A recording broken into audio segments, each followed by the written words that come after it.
हमनी साथे रहे वाला ढेलवा आज अमीर हो गए। हाँ बहुत महंगा महंगा सामान खरीदता। कौनो सामान लेके आवेला तो देखा देखा हमनी के जरावेला। अब क्यों उनके बतावल जी हमनी के। चुकरी आईफोन ले चल बाटी वो 2 लाख के महंगा वाला आईफोन। और क्या करो ये फोन बहुत महंगा बिकला अमीर लोगों के पास होला बुझले। सबकर अंगूरी से फिंगर वाला से लाख होला ना ऑडियो से लाख होला। कुछ सेटिंग हो गई बा देखा अब बोले गमन से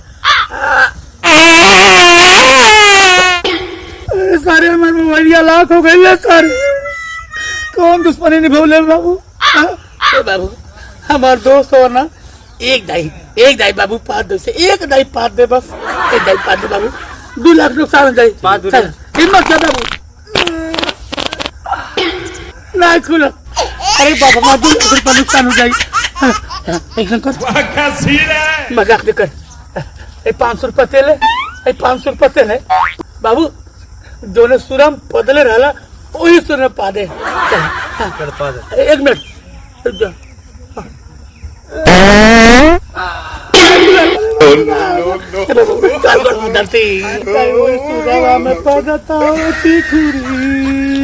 एक पाद दे चल।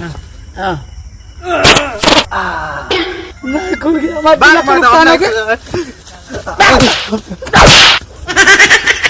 हमारा 2 लाख 5 लाख खत्म हो गया।